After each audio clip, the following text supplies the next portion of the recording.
We're standing now beneath the walls of the Temple Mount.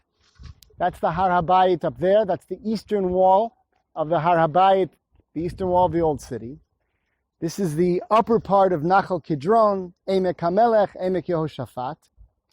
Up here you see, carved into the mountain, a monumental tomb for the time of the second Beit HaMikdash. There's an inscription on the top that says that this is the tomb of Bnei Chezir, a family of Kohanim that worked in the temple. We know about them. They're mentioned even in the book of Divrei Hayamim.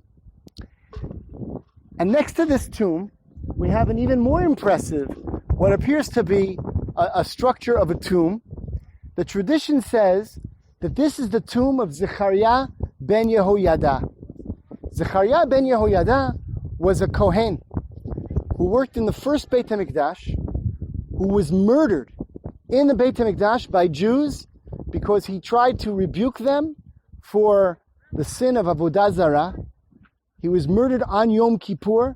This is described in the book of Melachim and also in the book of Divrei Hayamim. That terrible, tragic event was seen by the rabbis as one of the key events that led to the destruction of the first Beit HaMikdash a few hundred years later. And according to the tradition, this is his kever, this is his grave. However, there's a problem with the tradition, because it can't possibly be his grave, for two reasons. Most importantly, because from the style of the building, it's very, very clear that what we're looking at is something that was built in the time of the second Beit HaMikdash, some 800 or 900 years later.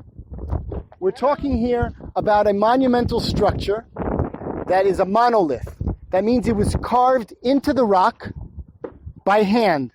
That's all something that was once part of the mountain that was carved out of the mountain by hand. And if you look at the style, those who are familiar with classical architecture, you see here imaginary pillars. Those aren't actual pillars. They're not holding anything up. But they're pillars as if it's the front of a building with ionic capitals on top of them. And on top of that, you have a pyramid structure called a nefesh. This reflects a style that was very common at that time.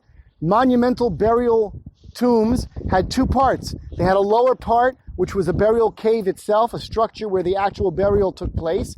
And on top of that, they had this pyramid-shaped structure, which was called a nefesh. And it was meant to represent the body and the soul, which were together during life and separated during death, the body at the bottom and the nefesh, which means soul, at the top. So this is a style that can't possibly be from the time of Zecharia ben Yehoyada, the first Beit HaMikdash. This is a style that was in place, or that was common at the very end of the second Beit HaMikdash. But there's something else.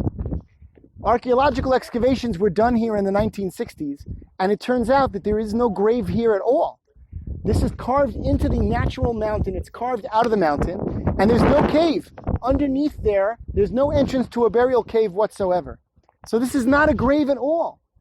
It's a monument. Somebody spent an enormous amount of time and money carving this huge structure as a monument to someone's grave, and nobody knows whose it is. And therefore, there is one possibility. One of the theories that's been suggested is that maybe, in fact, this is meant to be a monument to Zecharia ben Yehoyada. Perhaps there was a tradition that this is where he was buried, or somewhere in this area, and that so many hundreds of years later, the Jews in the time of the second Beit HaMikdash chose to make this monument in his memory. There are other possibilities too, and we may never know. But traditionally, this incredible structure is known as the tomb of Zecharia ben Yehoyada.